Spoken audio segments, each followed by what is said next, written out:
அனைவருக்கும் வணக்கம். எல்லோரும் காலையிலேருந்து அமர்ந்திருக்கீங்க. மேடைக்கு வந்த பிறகு 2 செய்திகள் நெகிழ்ச்சியை தந்தது. முதல் செய்தி, இன்னும் 3 மாதத்தில் தமிழ்நாட்டில் தேர்தல் வந்துவிடும். அரசியல் கட்சிகள் தேர்தலை நோக்கி மிக வேகமாக செயல்பட்டு கொண்டிருக்கிறார்கள். தேர்தலில் வெற்றியடைய வேண்டும் என்ற நோக்கில் தேர்தல் அரசியல் நிற்கக்கூடிய கட்சிகள் செயல்படுவது இயல்பு. ஆனால் ஒரு கட்சி, அந்த கட்சியினுடைய இளைஞரணியின் செயலாளர், தமிழ்நாட்டின் மாண்புமிகு துணை முதலமைச்சர்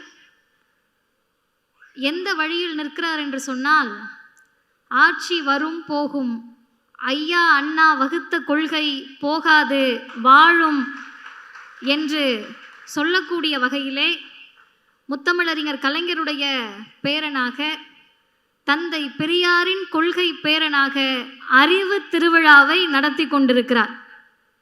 இரண்டாவது, இந்த இருக்கைகளுடைய அமைப்பை பார்த்த உடனேயே வெளியவும் தோழர்கள் நிற்கிறாங்க, உள்ளே அத்தனை பேரும் உட்காருவதற்கான கெப்பாசிட்டி இருக்காது. என்ன செய்வாங்கன்னு கீழே இருந்து பார்த்தபோது எனக்கு புரியலை. மேலே வந்த உடனே நான் கண்ட காட்சி, ஒரு அமர்வு 1.5 மணி நேரம்.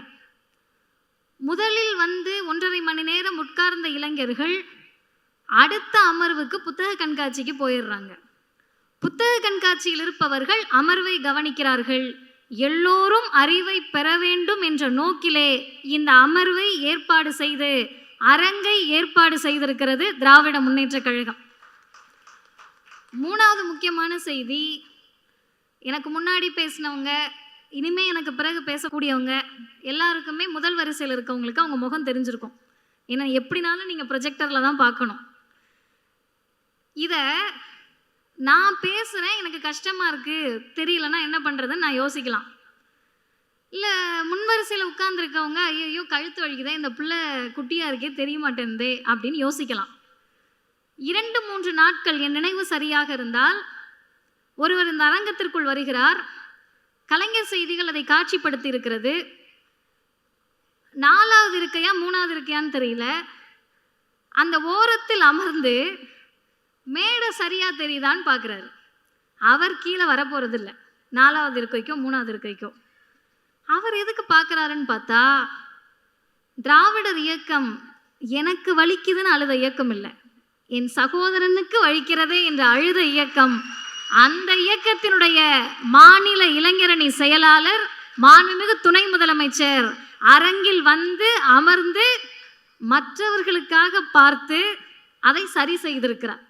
இப்படி எல்லா காலத்திலும் எல்லோருக்கும் எல்லாம் வேண்டும் என்ற நோக்கத்தில் ஏற்படுத்தப்பட்ட திராவிடர் இயக்கத்தினுடைய அடிநாதமாக இன்றைக்கு திராவிட முன்னேற்ற கழகம் என்ற இந்த பேர் இயக்கம், அரசியல் கட்சி 75 ஆண்டுகளை நிறைவு செய்திருக்கிறது.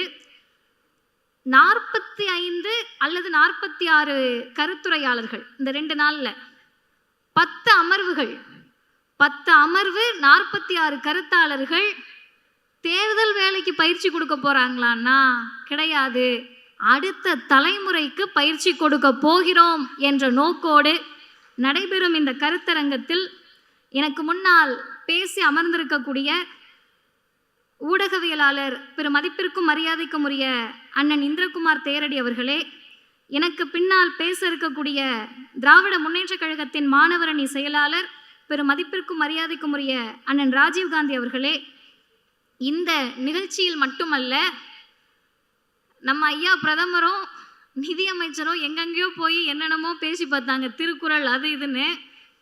இவருக்கு அகநானூறு தெரியும், புறநானூறு தெரியும், சங்க இலக்கியம் தெரியும், நிதி மேலாண்மை தெரியும், தமிழ்நாடு எப்படி காப்பாற்ற வேண்டும் நிதித்துறையில் என்பதும் தெரியும் என்பதை பறைசாற்றி கொண்டிருக்கக்கூடிய நிதி மற்றும் சுற்றுச்சூழல், காலநிலை மற்றும் மாற்றுத்துறை அமைச்சர் பெரும் மதிப்பிற்கும் மரியாதைக்கும் உரிய அண்ணன் தங்கம் தென்னரசு அவர்களுக்கும் இன்று மட்டுமல்ல, நெகிழ்ச்சியோடும் மகிழ்ச்சியோடும் சொல்லுகிறோம், இன்னும் 100 ஆண்டுகளுக்கு இந்த இயக்கத்தை வழிநடத்துவதற்கு எங்களிடம் தலைமை இருக்கிறது என்று இருமாப்போடு சொல்வதற்கு உரிய அத்துணை தகுதியையும் பெற்றிருக்கக்கூடிய மாண்புமிகு தமிழ்நாட்டின் துணை முதலமைச்சர் அவர்கள் உள்ளிட்ட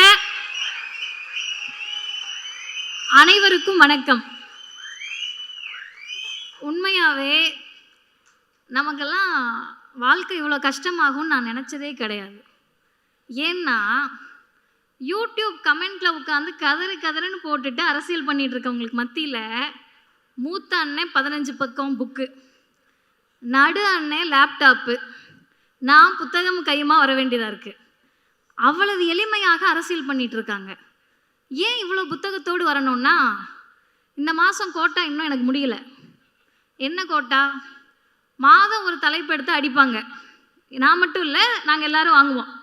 இந்த மாதத்திற்கு எனக்கு என்ன கோட்டான்னு கேட்டிங்கன்னா, ஆலயம் என்ன அவர்கள் சொத்தா? திராவிடர் கழகம் கடவுள் இல்லைன்னு சொல்லக்கூடிய இயக்கம். இதை நீங்கள் நாளைக்கெல்லாம் கண்டுபிடிச்சிட்டு வந்து எங்களை அடிக்க தேவையில்லை. நானே சொல்கிறேன், கடவுள் இல்லை என்பதை கொள்கையாக வைத்திருக்கக்கூடிய இயக்கம் எங்கள் கழகம், திராவிடர் கழகம். மதிவதனைக்கு கடவுள் நம்பிக்கை கிடையாது. ஆனால் இன்விடேஷனை பார்த்தோன்னே எனக்கு தோணுச்சு, மிக சிறப்பாக அழைப்புதலை ஏற்பாடு செய்துவிட்டு என் தலைப்பில் கொஞ்சம் ஸ்பெல்லிங் மிஸ்டேக் விட்டுட்டாங்களோ அப்படின்னு எனக்கு தோணுச்சு. ஆலயம் என்ன அவர்கள் சொத்தா? அந்த இருக்கு மேலே புள்ளியை தெரியாமல் வச்சுட்டாங்களோ அப்படின்னு தோணுச்சு. புரிந்தவர்கள் கைத்தட்டலாம். இப்போ ஆலயம் என்ன அவர்கள் சொத்தா என்ற தலைப்பில் கருப்பு சட்டையை போட்டுக்கிட்டு மதிவதனி பேசலாமா? திகாரவங்களை பேச வச்சு திமுக வேடிக்கை பார்க்குதா? இந்துக்களே ஒன்று கூடுங்கள் அப்படிலாம் நீ கூப்பிட முடியாது. ஏன்னா முன்வரிசையில் பார்க்கிறேன், எங்கள் அண்ணன் ஒருத்தருக்கு நெத்தியில் கேப்பே இல்லை. இந்த பக்கம் எங்கள் அண்ணன் மஞ்சள் சட்டையோடு குங்குமத்தோடு வந்து உட்காந்துருக்காரு. இப்போ வெளியே போய் ஒரு பைட்டு கொடுக்க போனேன், எங்கள் அக்கா மாதிரி யாரோ ஒருத்தர் வந்து இவ்வளோ கயிறு மதிவதனின்னு வந்து கட்டி பிடிக்கிறாங்க. அதனால் இந்துக்கள் எல்லாம் இங்கே இருக்காங்க, நீ அங்கே கூப்பிட்டேன்னா ஒருத்தர் வர முடியாது. இப்போ இந்த தலைப்பை எல்லோரும் அனைத்து ஜாதியினரும் அர்ச்சகராக வேண்டும் என்ற நிலையில் இந்த தலைப்பை பேசினார்கள். மாநில சுயாட்சியாக இருக்கட்டும், எனக்கு முன்னால் பேசியவர்களாக இருக்கட்டும், இந்த தலைப்புக்குள் இருக்கக்கூடிய உரிமைகளை பற்றி பேசினார்கள். ஆனால் எனக்கு இந்த தலைப்பை பார்த்தோன்னே என்ன தோணுச்சுன்னா, ஆலயம் என்ன உங்கள் அப்பா விட்டு சொத்தா? அப்படிதான் ப்ராக்டிக்கலாக லிட்ரலாக கேட்குற கேள்வி. ஆனால் இந்த இயக்கம் ஆலயம் என்ன உன் சொத்தான்னு மட்டும் கேட்கல, படிப்பு என்ன உன் வீட்டு சொத்தா? அரசு வேலை உன் சொத்தா? உயர்நீதிமன்றமும் உச்ச நீதிமன்றமும் உங்கள் தாத்தா விட்டு சொத்தா? சட்டமன்றமும் நாடாளுமன்றமும் உங்கள் சொத்தா? எல்லா இடத்திற்கும் வருவோம் என்று கேட்ட இயக்கம் ஆலயத்தை பற்றி ஏன் கேட்கணும்? நீங்கள்லாம் கேட்குறீங்க, ஒரு நியாயம் இருக்குது. சாகிற வரைக்கும் கடவுள் இல்லை, கடவுள் இல்லை, இல்லவே இல்லை. இருக்கக்கூடிய வழக்கறிஞர்களுக்கு தெரியும், அது கன்ஃபெஷன் ஸ்டேட்மெண்ட். அழுத்தி சொல்லுகிறார். ஒரு முறை சொன்னோம்னா நமக்கு இருக்கிற தாடிக்கும் நமக்கு இருக்கிற உருவத்துக்கும் சாமி ஆக்கிடுவாங்க. 3 முறை சொல்லி வைப்போம், அழுத்தமாக சொல்லி வைப்போன்னு சொன்ன பெரியார் ஏன் ஆலய உரிமையை பற்றி பேசணும்? ஒன்றுமே கிடையாது. கோவில் இருக்குது, சாமி இருக்குது, கும்பிட போகணுமா வேணாமான்றது என்னோட சாய்ஸ், என் தேர்வு. ஆனால் கோவிலுக்குள் எல்லோரும் போக வேண்டும் என்பது அடிப்படை உரிமை, சுயமரியாதை, தன்மான உணர்ச்சி. அந்த தன்மான உணர்ச்சியை சாமி கும்பிடுறவங்க மட்டும்தான் கேட்கணும்னு எந்த சட்டமும் சொல்லலை. சாமி கும்பிடுறவங்க கேட்டிருந்தாங்கன்னா சாமி கும்பிடாத பெரியார் அமைதியாக இருந்திருப்பாரு. சாமி கும்பிடுறவங்க கேட்கல, அதனால் பெரியார் கேட்டார். இதை நான் சொல்லலை, பயங்கரமான எவிடன்ஸ்லாம் எடுத்துகிட்டு வந்திருக்கேன். எங்களுடைய கழகத்தின் தலைவர் ஆசிரியர் ஐயா வீரமணி அவர்கள் பேசினாலும் நான் பேசினாலும் எங்கள் பக்கம் திருப்பிடுவாங்க. நான் எடுத்து வந்திருக்கக்கூடிய புத்தகத்தின் பெயர், வாய்ப்பு இருக்கக்கூடியவர்கள் இந்த புத்தக காட்சியிலும் இருக்கும், வாங்கி கொள்ளலாம். தவத்திரு குன்றக்குடி அடிகளாருடைய அறிவு பெட்டகம், தொகுப்பாசிரியர் திராவிடர் கழகத்தின் தலைவர் ஆசிரியர் ஐயா வீரமணி அவர்கள். ஐயா குன்றக்குடி அடிகளார் அவர்கள் இந்த நூலினுடைய பக்கம் 67 ஒரு செய்தியை சொல்கிறாரு. அது என்ன செய்தின்னு கேட்டால், அவர்கிட்ட பேட்டி எடுக்கிறாங்க திராவிடர் கழகத்தினுடைய துணைத் தலைவர் ஐயா கவிஞர் அவர்கள். இந்த மாதிரி பெரியாருடைய கொள்கை எந்த அடிப்படையில் நீங்கள் அணுகிறீங்கன்னு கேட்குறாங்க. அதற்கு தவத்திரு குன்றக்குடி அடிகளார் சொல்கிறாரு, கடவுள் நம்பிக்கை அடிப்படையில் முரண்பாடுகள் இருந்தால் கூட மனிதனை போற்றுகிற அடிப்படையில் முரண்பாடு எதுவும் இல்லை. அடுத்துதான் முக்கியம். நான் நினைக்கிறேன், குன்றக்குடி அடிகளார் சொல்லுகிறார், கடவுள் நம்பிக்கை இருக்கிறவர்கள் மனிதனை மதிக்க கற்றுக்கொண்டிருந்தால் பெரியார் கொள்கை எப்படி இருந்திருக்கும் என்று இப்பொழுது சொல்ல முடியாது. நெத்தி நிறைய குங்குமமும் திண்ணூரையும் வச்சுட்டு சக மனுஷனை நீ மனுஷனா மதிச்சிருந்தன்னா எங்க ஐயாவுக்கு வேலை இல்லை. குடுமியை வைத்துக்கொண்டோ அல்லது வைக்காமலோ, இன்னைக்கு ஃபேஷன் ஆயிடுச்சு, நீங்க கண்டே பிடிக்க முடியாது, அந்த அளவுக்கு ஃபேஷன் ஆயிடுச்சு. நான் பெண்களுடைய கூந்தலை சொல்லுகிறேன், உங்களுக்கே புரிஞ்சிருக்கும். இதெல்லாம் வச்சுட்டு நீங்க போயிட்டு சம உரிமையை பேசியிருந்தால், நீதியை பேசியிருந்தால், சமத்துவத்தை பேசியிருந்தால் கருப்பு சட்டைகளுக்கும் திராவிடர் இயக்கத்திற்கும் இந்த மண்ணில் இந்த வேலை இருந்திருக்காது. சொன்னது ஐயா குன்றக்குடி அடிகளார். சரிங்க, கோவிலுக்குள்ளதான் எல்லாரும் போறாங்களே, இப்ப என்ன உங்களுக்கு பிரச்சனை? இன்றைக்கு தேதியில கோவிலுக்குள்ள எல்லாரும் போறாங்க. கோவிலுக்குள்ள எல்லாரும் போறதுனால 100 வருடத்திற்கு முன்பு நடந்ததை தமிழ் சமூகம் மறந்து விட்டது.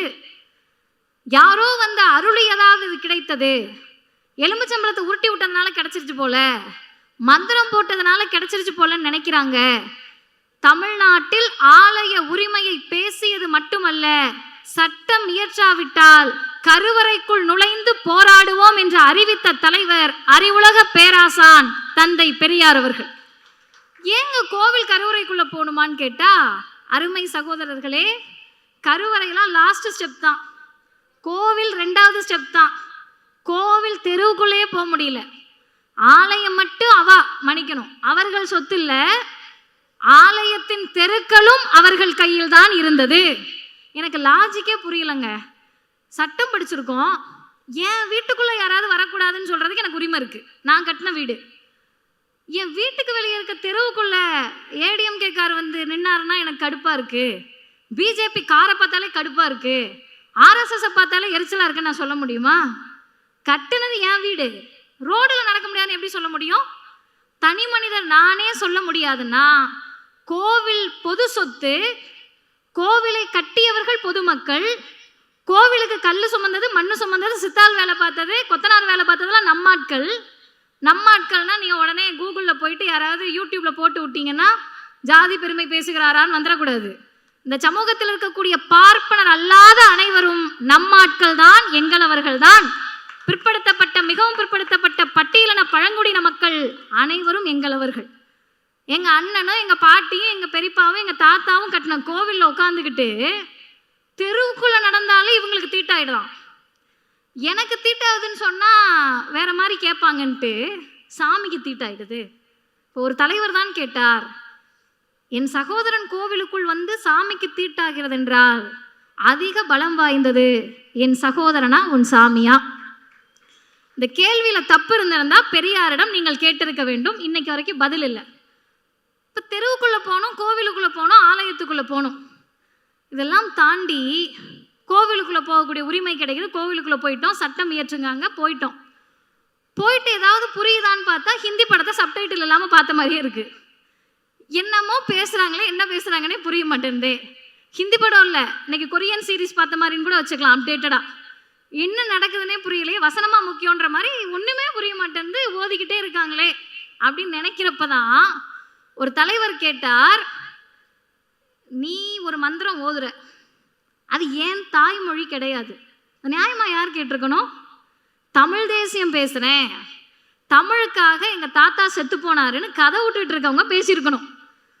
ஆனால் தமிழை பெரியார் காட்டுமிராண்டி மொழின்னு சொன்னாருன்னு யார் பரப்பி விடுகிறார்களோ அந்த தலைவன் பெரியார் தான் கேட்டார், தாய்மொழி தமிழில் தான் கோவிலுக்குள்ள நீ பாடணும், தாய்மொழி தமிழ் தான் கோவிலுக்குள்ள இருக்கணும். சொன்னோன்னா யாருக்கு தெரியுமா ரோஷம் வந்துச்சு? யாருக்கு தெரியுமா சுயமரியாதை வந்துச்சு? நான் நாத்திகன், ஆனால் என்னுடைய ஆட்சி எல்லோருக்குமானது என்று சொன்ன முத்தமிழறிஞர் கலைஞருக்கு தான் அந்த சிந்தனை வந்தது. கலைஞர் பேசுகிறார், எப்ப பேசினாருன்னு கடைசியா சொல்றேன். கலைஞர் ஒரு இடத்தில் கேட்டு மேடையில, பொது மேடையில கேட்கிறாரு, எங்க ஐயா பெரியார் கடவுள் இல்லைன்ட்டாரு. நாங்க என்ன சொல்றோம்னா, கும்பிடுறது தான் கும்பிடுற, தமிழ்ல கும்பிடேன்றோம், வணங்குறது தான் வணங்குற, தமிழ்ல வணங்குன்னு சொல்றோம். அடுத்துதான் முக்கியம், ஹைலைட், என் மொழி தமிழ் தெரியாத கடவுளுக்கு தமிழ்நாட்டில் என்ன வேலை? கேட்டவர் முத்தமிழறிஞர் டாக்டர் கலைஞர். எங்க கேட்டாரு? திராவிடர் கழகத்தினுடைய பகுத்தறிவாளர் கழக மாநாட்டில் முதலமைச்சராக இருந்தபோது கேட்டாரு. Sitting chief minister. எப்படிங்க தைரியம் வரும்? எலெக்ஷனில் நிற்கணும், தேர்தலில் நிற்கணும், இந்த மக்கள்கிட்ட வாக்கு கேட்கணும். நம்ம சொல்கிறத 2-3 எழுதுறதுக்கு அன்னைக்கு ஊடகங்கள் நிறைய இருந்துச்சு, பெருமதிப்பிற்குரிய பத்திரிகைகளாக அன்னைக்கு இருந்துச்சு. நீங்கள் ஒன்று சொன்னீங்கன்னா 3 எழுதுறதுக்கெலாம் ஆள் இருந்தாங்க. எப்படி பேசியிருப்பாரு? எந்த துணிச்சலில் கலைஞர் பேசினார் என்றால், நான் அரசியல்வாதி 2வது, நான் முதலமைச்சர் 2வது, நான் திமுக காரன் அதெல்லாம் கடைசியில், முதலில் நான் மானமிகு சுயமரியாதைக்காரன் என்று சொன்ன முத்தமிழறிஞர் டாக்டர் கலைஞர் தமிழில் வணங்க வேண்டும், தமிழில் அர்ச்சனை செய்ய வேண்டும்னு கோவிலுக்குள்ள தமிழை கொண்டு போயிட்டாரு. இப்போ யோசிச்சு பாருங்க, தமிழை கோவிலுக்குள் அழைத்து செல்றோம். பார்த்துக்கங்க, தமிழை திராவிடம் கோவிலுக்குள் அழைத்து சென்றது. தமிழ்நாட்டு மக்களை கோவிலுக்குள் அழைத்து சென்றோம். கருவறைக்குள்ள ஏன்பா போகணுன்றீங்க? நீங்கள் ஐஏஎஸ் ஆகுங்க, ஐபிஎஸ் ஆகுங்க, நீதிபதி ஆகுங்க, அதெல்லாம் ஈஸிப்பா. கலெக்டர் ஆகிறது ஈஸி தானே, அர்ச்சகர் தானே ஆக முடியாது. ஐபிஎஸ் ஆகிறது ரொம்ப ஈஸி. ஐபிஎஸ் வேலையை விட்டுட்டு ஆடு மேய்க்க வர்றது அதை விட ஈஸி. எல்லாமே ஈஸி தான். அதை விட அர்ச்சகர் வேலை கஷ்டம் அப்படின்னு கேட்டால், அருமை சகோதரர்களே, சகோதரிகளே, இந்த மண்ணினுடைய உளவியலை புரிந்து கொள்ளுங்கள். சிரித்து கொண்டே இதை நாம் பேசி கொண்டிருக்கிறோம். காரணம் உரிமையை பெற்றிருப்பதால். உரிமையை பெறாத காரணத்தில் இது எவ்வளவு வலியாக இருந்திருக்கும்.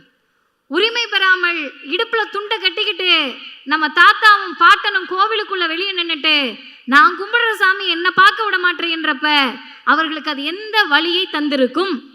இதெல்லாம் தாண்டி கோவிலுக்குள்ள போன உடனே அர்ச்சனை போடுவாங்க. அர்ச்சனை போடுறப்ப தின்னூறு இன்னைக்கும் நீங்கள் போய் பார்த்தீங்கன்னா தெரியும், எங்கெங்க இருக்குது தீண்டாமை, ஜாதி எங்கெங்க இருக்குது, எல்லாம் நல்லா இருக்கும்ல. நாளைக்கே போங்க, மயிலாப்பூர் போங்க, வேறு எங்கேயாவது கூட போகலாம், எங்கே பெரிய கோவில்கள்லாம் இருக்கும் அங்கே போங்க. திருநூறை கொடுக்குறப்ப, அச்சதையை கொடுக்குறப்ப கையை ஒட்டி கொடுக்க மாட்டாங்க, இப்படி போடுவார். அது ஏதோ நம்ம கையில் லைட்டாக பட்டுட்டா கூட கை கழுவ வேண்டியதில்லை, உடம்பு முழுக்க அவங்க அலும்பணும். அந்த அலம்பலை பண்ணிக்கிட்டு இருந்தப்ப தான், உன்னால தான்ப்பா எங்கள் தம்பியும் அண்ணனையும் அக்காவையும் தங்கச்சியும் பெரியமா பெரியப்பா தொட முடியாது, எங்களவர்கள் உள்ள இருந்தால் எங்களை தொட்டு திருநூறு தர முடியும். பிற்படுத்தப்பட்ட, மிகவும் பிற்படுத்தப்பட்ட பட்டியலின பழங்குடியினர்கள், ஆண்டாண்டு காலமாக தெருவில் கூட நடக்க முடியாதவர்கள், இன்றைக்கு கோவில் அர்ச்சகர்களாக கருவறைக்குள் நிற்கிறார்கள். யாரால் நடந்தது? இந்துக்களை ஒன்று கூடுங்கள் என்று அழைத்தவர்களால் நடந்ததா? இந்துக்களுக்காக ஆட்சி செய்கிறோம் என்று சொல்லக்கூடிய பிஜேபியால் நடந்ததா? இந்துக்களுக்கு ஒன்றென்றால் முன்வரிசையில் நிற்பேன் என்று கலவரத்தை தூண்டக்கூடிய சங்கிகளால் நடந்ததா? சங்கிகளுடைய ஆர்ப்பாட்டத்தால் நடந்ததா? சங்கிகளுடைய தலைமகர்களுடைய ஆர்ப்பாட்டத்தால் நடந்ததா? கடவுள் இல்லை என்று சொன்ன பெரியாரும் அவர் வழி வந்த முத்தமிழறிஞர் டாக்டர் கலைஞராலும் இன்றைக்கு பெருமையோடு சொல்லுகிறோம். எல்லோருக்கும் ஆகஸ்ட் 15 சுதந்திர தினம். ஒரு நாள் முன்னாடி ஆகஸ்ட் 14, 2021 ஏறக்குறைய 50 பேருக்கு அனைத்து ஜாதியினரும் அர்ச்சகராகலாம் என்று அந்த பணி நியமன ஆணையை தந்தவர் முத்துவேல் கருணாநிதி ஸ்டாலின் என்ற முதலமைச்சர். இது தீக்காரங்களுக்கு எவ்வளோ நிகழ்ச்சினா, அந்த பணி நியமன ஆணையை கொடுத்து விட்டு பெரியார் திடலுக்கு சென்று ஆசிரியர் ஐயா வீரமணி அவர்களை முதலமைச்சர் அவர்கள் சந்திக்கிறார். மாண்புமிகு அமைச்சர் பெருமக்கள் கூட இருக்காங்க. ஆசிரியர் கையை பிடிச்சுக்கிட்டு முதல்வரிடத்தில் நிகழ்ச்சியாக பேசியதை பார்த்தோம். எங்கள் தலைமுறைக்கு கீழே உட்கார்ந்துருக்கவங்க நான்லாம் சேர்த்து நம்முடைய தலைமுறைக்கு ஏன் அவங்கெல்லாம் நிகழ்ச்சி ஆகிறாங்கன்னு தெரியாது. வீதிகளில் நின்று போராட்டம் நடத்தி சிறைச்சாலைக்கு போய் பெற்றுக் கொடுக்க முடியாத உரிமையை நம்மவர் ஒருவர் முதல்வர் நாற்காலியில் உட்கார்ந்து சத்தமில்லாமல் செய்து காட்டிருக்கிறார். ஒன்றும் இல்லைங்க, வெற்றிடம். கலைஞர் போயிட்டாரு, செம்ம ஜாலி கொண்டாட்டம். உட்கார்ந்துருந்தப்ப அவராது பரவாயில்ல, கொஞ்சம் கருணை காட்டுவார். இந்த மனுஷன் ஈவிரக்கம் பார்க்காம சத்தம் போட்டு அடித்தா கூட சரி, வலிக்குதுன்னு கத்திடலாம். கும்மாங்குத்து தான், ஊமை குத்துனுவாங்கல்ல, அப்படி குத்தி விட்டுட்டு நினச்சி பாருங்கங்க, சட்டம் போட்டு இதை சாதிக்க முடிந்ததா? சட்டம் எப்போ வந்துச்சு? நம் பாட்டன் கட்சி காலமான நீதி கட்சியில் சட்டம் இயற்றினாங்க. சட்டம் இயற்றுகிற போது நான் இதை இந்த இடத்துல சொல்லலாமான்னு தெரியல. ஆனால் எப்படி வாங்க போகிறது 2-3 சொல்லிட்டு வாங்கிக்கலாம், ஒன்றும் பிரச்சனை இல்லை. சொல்லாமல் போயிட்டோம்னா மனசு கஷ்டமாக இருக்கும். ஹிந்து நாளிதழில் அன்னைக்கு ஹிந்துவில் வந்தது, இன்னைக்கு ஹிந்துவில் வராது அப்படின்னு உத்தரவாதம் கொடுப்பதுக்கு யாரும் இல்லை, வரலாம். என்ன எழுதியிருக்காங்கன்னா, நீதி கட்சி என்ன பண்ணுறாங்கன்னா, எல்லாருமே குசும்பு பிடிச்சவங்க தான் போல். இன்றைக்கி சட்டமன்றத்தில் உட்காந்து ரேகிங் பண்ணிட்டு இருக்காங்களா, அந்த மாதிரி தான் போல். யாரும் ரேக் பண்ணுறாங்க, உங்கள் முடிவுக்கு விட்டு விடுறேன். இப்போ இவங்க என்ன பண்ணுறாங்க, நீதி கட்சியில் இந்த சட்டத்தை கொண்டு வரணும், இந்து சமய அறநிலைத்துறை பாதுகாப்பு சட்டம், கோவில்களை பாதுகாக்கணும். யார்கிட்ட பாதுகாக்கணும், கோவிலில் நிறைய பூனை தெரியுது, பூனை கிட்டேருந்து காப்பாற்றணும் அப்படின்னு முடிவுக்கு வராங்க. முடிவுக்கு வந்து டிஸ்கஷன் நடக்கிறப்ப ஹிந்துக்கு மூக்கு வேர்த்துருது. இந்த ஹிந்துக்களுக்கு இல்லை, பேப்பருக்கு மூக்கு வேர்த்துருது. எழுதுறாங்க, 48 உறுப்பினர்கள், 3 மடங்கு உறுப்பினர்களை கொண்ட சபையில் 3 கோடி மக்களின் மத உணர்வுகளை பற்றி முடிவெடுப்பது போலித்தனமானது. வாஸ்தவமான பேசுதாங்க. 3% பேர் உட்காந்துக்கிட்டு 3 கோடி பேரோட முடிவெடுப்பியா நீ? ஒன்றிய அரசுலையும் ஒன்றிய அரசினுடைய உறுப்பினர்களாகவும் இந்தியா முழுவதும் 3% உட்காந்துக்கிட்டு 97% மக்களுடைய உரிமைகளை முடிவெடுப்பேன்னு சொன்னா அது போலித்தனமானது தானே. 3% பார்ப்பனர்கள் உட்கார்ந்துக்கிட்டு 97% பார்ப்பனர் அல்லாத மக்களுடைய பிசி, எம்பிசி, எஸ்சி, எஸ்டி உடைய கல்வியில் தலையிடுவீர்கள் என்றால் அது போலித்தனமானது இல்லையா? 3% உட்கார்ந்துக்கிட்டு 97% கோவிலுக்குள்ள விட மாட்டேன்னா அது போலித்தனமானது இல்லையா? 3% உட்கார்ந்துக்கிட்டு 97% கோவில் தெருவுக்குள்ள விட மாட்டேன்னா அது போலித்தனமானது இல்லையா? இந்த கேள்வியை அன்றைக்கு கேட்டார்கள். சட்டம் நிறைவேறியது. 3 செய்திகளோடு நான் நிறைவு செய்கிறேன். தெருவுக்குள்ளே வந்துட்டோம், கோவிலுக்குள்ளே வந்துட்டோம். இன்றைக்கி கருவறையில் பணி நியமன ஆணை வந்துருச்சு. இன்னும் என்ன, ஆலயம் என்ன அவர்கள் சொத்தா? எதுக்குங்க கேட்குறீங்க? எதுக்கு கேட்குறோம்னா, நமக்கெல்லாம் ஒரு பிரச்சனைனா அவங்கக்கிட்ட போவோம், அவங்களுக்குள்ளே பிரச்சனைனா யார்கிட்ட போவாங்கன்ற மாதிரி நீதிமன்றங்கள் இன்றைக்கு கண்ணீர் வெடிக்கிறது. உனக்கெல்லாம் பிரச்சனைனா என்கிட்ட வருவ, ஏன் அமர்வுக்கு இந்த கேஸ் வந்துடக்கூடாதுன்னு அவங்க பார்த்துக்கிறாங்கன்னு உச்ச நீதிமன்றத்தின் தலைமை நீதிபதி புலம்புகிறார். இப்போ இந்தியாவை ஆள்வது யார்? இந்தியாவை ஆளக்கூடியதாக எது இருக்கிறது? இந்தியாவினுடைய உச்ச நீதிமன்ற தலைமை நீதிபதி இன்றைக்கு கவலை தெரிவிக்கக்கூடிய அளவிற்கு யார் அவர்களை ஆட்டி படைக்கிறார்கள்? ஏதோ பிரச்சனையை கேட்டாலும் உச்ச நீதிமன்றம் ஒரு அண்ணனுக்கு தான் புரிஞ்சிருக்கு, நன்றிண்ணா. எல்லாரும் என்ன பண்ணுறாங்கன்னா வரிசையாக உச்சநீதிமன்றத்துக்கு ஓடிடுறாங்க. உச்சநீதிமன்றத்துக்கு போன உடனே அங்கே பார்த்துக்கலாம், டீலிங் தான், நான் தானே நீ தானே அப்படின்னு 2 வழக்கில் தீர்ப்பு கொடுத்தாங்க. இந்த 2 வழக்கு தீர்ப்பையும் மேலோட்டமாக பார்த்தால் அனைத்து ஜாதியினரும் அர்ச்சகராகலாம், பிரச்சனை இல்லை. அடுத்து உயர்நீதிமன்றத்துக்கு கேஸ் வருது, அனைத்து ஜாதியினரும் அர்ச்சகராகலாம், பிரச்சனை இல்லை. அதுக்கு அடுத்து ஒரு லைன் போடுறாங்க, ஆகம விதிப்படி நடைபெறக்கூடிய கோவில்களில் இல்லை, ஆகம விதிப்படி எந்த கோவில்கள்லாம் இருக்குன்னு கணக்கெடு, அதுக்கு ஒரு கமிஷன் போடு. இப்போ நம்ம என்ன கேட்குறோம்னா, அது என்னென்னமோ சொல்லுவாங்கள்ல, 1000 மீன் இருக்குன்றாங்க, சுறா மீன் இருக்கான், ஜாமீன் மட்டும் இல்லைன்ற மாதிரி என்னென்னமோ விதி இருக்கு. ஆகம விதினா அவங்களுக்கும் தெரில, நமக்கும் தெரில. நம்ம என்ன கேட்குறோம்னா, எங்களுக்கு தெரியாதுப்பா, எனக்கோ ராஜீவ்காந்தி அண்ணனுக்கோ இந்திரகுமார் அண்ணனுக்கோ எழிலன் அண்ணனுக்கோ தெரியாது ஆகம விதினா என்ன. உனக்கு தெரியும்ல, சொல்ல ஆகம விதினா என்னன்னு சொல்ல தெரியாது. சரி, தெரியாமையே ஏன் ஆகம விதிப்படி நடக்கக்கூடிய கோவிலுக்குள்ள எங்களவர்களை அர்ச்சகராக வேணான்னு சொல்ற? இல்லை இல்லை, கரிமீன் சாப்பிட்றாங்க. அர்ச்சகர் பயிற்சி பெறுகிற போதே அவங்க எப்படி இருக்கணும்னு அவங்க முடிவு பண்ணிடுவாங்க. நான் இன்னொன்று கேட்குறேன், கடவுளை வழிபடுவதற்கு உரிமை நம்ம பேசிக்கிட்டு இருக்கோம், கடவுளே பாவம்தான். மீனாட்சி அம்மனுக்கு இருக்கக்கூடிய சொகுசு நம்ம ஊர் மாரியம்மனுக்கு இருக்காது. பெருமாளுக்கு இருக்கக்கூடிய சொகுசு நம்ம ஊர் கருப்பணசாமிக்கும் சுடலை மாடனுக்கு இருக்காது. கடவுளுக்கே நாம் உரிமை கேட்ட இயக்கம் சுயமரியாதை இயக்கமும் திராவிடர் இயக்கமும் திராவிட முன்னேற்ற கழகமும் தான். இப்ப நம்ம என்ன கேட்டோம்னா, ஆகம விதிப்படி இல்லாத கோவில்கள், மாரியம்மன் கோவில நீ அர்ச்சகராய்க்கலாம், சுடலமாடன் கோவில நீ அர்ச்சகராய்க்கலாம், மாரியம்மன் கோவில நீ அர்ச்சகராய்க்கலாம். இதெல்லாம் சொன்னப்போ ஒரு முதல்வர் என்ன செய்தார்னா, அவர்களுக்கு மிகவும் பிடித்த கோவிலான கபாலீஸ்வரர் கோவிலுக்கு கீழ் வரக்கூடிய மண்டபத்தில் வைத்து அனைத்து ஜாதியினர் அர்ச்சகர் நியமன ஆணையை அவர்களுக்கு வழங்கினார். வழங்கினதுல ஒரு ஹைலைட் என்னன்னா, உண்மையாகவே திராவிட முன்னேற்ற கழக இளைஞர் அணிக்கு நன்றி தெரிவிக்க வேண்டும். பேச்சாளர்கள், கருத்தாளர்கள் என்றாலே பெண்களுடைய முகம் பல நேரங்களில் நினைவுக்கே வராது. ஆனால் இந்த அரங்கில், இந்த அமர்வுகளில், பெரும்பாலும் எல்லா அமர்வுகளிலும் சரியான பிரதிநிதித்துவத்தை பெண்களுக்கு வழங்க வேண்டும் என்பதில் தமிழ்நாட்டின் துணை முதலமைச்சர் தெளிவாக இருந்திருக்கிறார். இது எதுக்குங்க இப்ப சொல்றீங்கன்னா, அர்ச்சகரானதை கூட சரி ஏதாவது ஜலுசில் வாங்கி குடிச்சு கூட ஆத்திக்கலாம். ஓதுவோர் நியமனத்தில் ஒரு பெண், இவங்க அப்பாவுக்கு மேல இருப்பார் போலயே. அவங்க அப்பா செஞ்ச சம்பவம் என்ன தெரியுமா? தமிழ்நாட்டின் வரலாற்றில் கலைஞர் என்ற பெயரை தவிர்த்து விட்டால் தமிழ்நாட்டின் வரலாறு முழுமை பெறாது. ஏன்னு காரணம் சொல்றேன். மதிவதனி ஒருவேளை சாமி நம்பிக்கை இருந்து கோவிலுக்குள்ள போனா, அர்ச்சகரானா, ஓதுவாரானா 3 நாள் தீட்டாயிடுமா. மாதவிடாய் காலத்தில் உள்ள வரக்கூடாது. தயவு செஞ்சு இதுக்கெல்லாம் நம்ம ஒரு காலத்தில் முகம் சுளிக்கவே கூடாது. அறிவியலை ஏற்றுக்கொள்வதால் தான் அறிவு திருவிழாவை நடத்தி கொண்டிருக்கிறோம். இப்போ நான் உள்ள போகக்கூடாது, கலைஞர் பார்க்குறாரு, பெண்களெல்லாம் உள்ள கூட்டு போவேன் அப்படி இப்படின்னு இவனுங்கள்ட்ட எதுக்கு ஆர்கியூ பண்ணிட்டு சட்டத்தை போடு. கோவில் அறங்காவலர் குழுக்களில் இனிமேல் பட்டியலினத்தவரும் பெண்களும் நிச்சயமாக இடம்பெற வேண்டும்.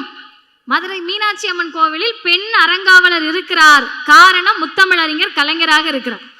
உள்ள போயிட்டோமா, ஓதுவார் பெண். எங்க அக்கா போய் பாடுறாங்க. நானும், நமக்கு தேவாரம் திருவாசகம்லாம் கொஞ்சம் இடிக்கும். இத்தனைக்கு நான் நல்ல டாப் ரேங்க் வாங்குற பிள்ளை தான். ஆனால் நமக்கு அதை வரிசையாக சொல்ல முடியல. தென்னாடுடைய சிவனை போற்றி, எந்நாட்டவருக்கும் விரைவா போற்றி, ஏகம்பத்துறை எந்தாய் போற்றி, பாகம் பெண் உரு ஆனாய் போற்றி, பராய்த்துறை மேவிய பரனே போற்றி, சிராய்ப்பள்ளி மேவிய சிவனே போற்றி, அண்ணாமலை எம் அண்ணா போற்றி, அந்த அண்ணாமலை, கண்ணார முத கடலை போற்றி, காவாய் கனகத்திரளை போற்றி, கையிலை மலையானை போற்றி போற்றி. கொஞ்சம் ஸ்ருதியெல்லாம் சேர்த்துக்கிட்டீங்கன்னா நல்லா வரும், நமக்கு வராது. இதெல்லாம் ஸ்ருதியெல்லாம் போட்டு திருவாசகம் தேவாரம். நான் பேசுனது உங்களுக்கு புரிஞ்சிச்சுல்ல? தப்பா சொன்னேன்னா நாளைக்கு நீங்கள் என்னை ட்ரால் பண்ண முடியும்ல. காலமா தப்பா சொல்றாங்களா சரியா சொல்றாங்களான்னு தெரியாத சமஸ்கிருதம் கோவிலுக்குள் ஒலித்த போது தாய்மொழியான தமிழில் தேவாரமும் திருவாசகமும் ஒலித்தது திராவிட முன்னேற்ற கழகத்தால், முத்துவேல் கருணாநிதி ஸ்டாலின் என்ற முதலமைச்சரால். இறுதியாக சொல்லி முடிக்கிறேன். வாய்ப்பிருந்தால், இதெல்லாம் எங்கிருந்து எடுத்தீங்க? எங்க சுயமரியாதை பிரச்சார நிறுவனத்திலிருந்து எடுக்கல. ஏன்னா மனசு புண்படுத்தக்கூடாதுல்ல. அவங்களுக்கும் மனசு இருக்கு, நமக்கும் மனசு இருக்கு, அது புண்படுத்தக்கூடாது. இந்து மதம் எங்கே போகிறது, சடங்குகளின் கதை எழுதியவர் பெரியார் அல்ல, தீகாக்காரவங்கல்ல, அக்னிஹோத்திரம் ராமானுஜம் தாத்தாச்சாரியார் எழுதிய புத்தகம். வாய்ப்பிருந்தால் வாங்கி படியுங்கள். இதில் என்ன செய்தி சொல்லியிருக்காருன்னா, நம்மளாவது எப்போ கோவில் எங்களது விட்டுட்டு வெளியே போ அப்படின்லாம் சொல்லலை. நல்லா கேட்டுக்கோங்க, கோவில் எங்களது விட்டுட்டு வெளியே போன்னு நம்ம சொல்லலை. நீயும் இரு நாங்களும் இருன்னு சொல்கிறோம். ஆனால் இவர் என்ன சொல்கிறாருன்னா, பூஜை என்பது ஆரியர்களுக்கானது இல்லை. ஏங்க இல்லை? ஆரியர்களுக்கு சிலை வழிபாடு இல்லை. அப்போ யார்கிட்ட இருந்து ஆட்டையை போட்டாங்க, யார்கிட்ட இருந்து எடுத்தாங்க அப்படின்னு கேட்டால் இவர் சொல்லுகிறார், தமிழர்கள் வரலாற்றில் தான் சிற்பம் செய்யக்கூடிய முறை இருந்தது. கல்லை சிற்பமாக உருவாக்கக்கூடிய முறை தமிழர்களிடம் இருந்தது. கல்லை சிற்பமாக உருவாக்கினார்கள், அதை வணங்கினார்கள். கடவுளானது, கடவுளுக்கு அவர்கள் பூவை வைத்து வழிபட்டார்கள். பூசை, அந்த பூசை ஆரியர்களால் பூஜையானது. இப்போ கோவிலும் உன் கான்செப்ட் இல்லை, கோவில் இருக்க சிலையும் ஒன்னதில்லை. ஆனால் எங்கால உள்ள விட மாட்டேன்னு சொன்னால் கேட்டுக்கிட்டு சும்மா இருக்கக்கூடாதுன்னு சொல்கிற நம்ம இந்துக்களுடைய விரோதி. நீ படிக்கக்கூடாது, புதிய கல்விக் கொள்கை கொண்டு வருவேன். நீ டாக்டர் ஆகக்கூடாது, நீட்டு கொண்டு வருவேன். நீ எங்கிட்டாவது படித்து உருப்பிடக்கூடாதுன்னு நிதி கொடுக்க மாட்டேன். நீங்கள்லாம் ஓட்டு கூட நிம்மதியாக போட்டக்கூடாதுன்னு எஸ்ஐஆர் கொண்டு வருவேன். நீங்களாம் வாழ்ந்துடவே கூடாதுன்னு சொல்லி சிட்டிசன்ஷிப் அமெண்ட்மெண்ட் ஆக்ட் கொண்டு வருவேன்னு எல்லாவற்றையும் கொண்டு வரக்கூடிய பிஜேபி ஆர்எஸ்எஸ் தமிழர்களுக்கு மட்டுமல்ல மனித இனத்திற்கே எதிரி என்பதை சொல்லக்கூடியது தான் 2026 தேர்தல். இப்படி சொல்லி முடிக்கிறேன். கோவில் தெருவுக்குள் அழைத்து சென்றது சுயமரியாதை இயக்கம், திராவிடர் இயக்கம். கோவிலுக்குள் அழைத்து சென்றது திராவிடர் இயக்கம். கோவில் கருவறைக்குள் இந்து சகோதரர்களை அழைத்து சென்றது திராவிடர் இயக்கம், திராவிட முன்னேற்ற கழகம், கோவிலுக்குள் பெண் ஓதுவாரை அழைத்து சென்றது திராவிடர் கழகம், திராவிட முன்னேற்ற கழகம். இந்துக்களே ஒன்று கூடி 2026 ஆலயம் மட்டுமல்ல, எதுவும் உங்க அப்பா விட்டு சொத்து கிடையாது, தமிழர்களின் திராவிடத்தின் சொத்து என்பதை நிரூபிக்க திராவிட முன்னேற்ற கழகம் ஆட்சி அமைக்கும். வாய்ப்புக்கு நன்றி, வணக்கம். வாழ்க பெரியார், வளர்க பகுத்தறிவு.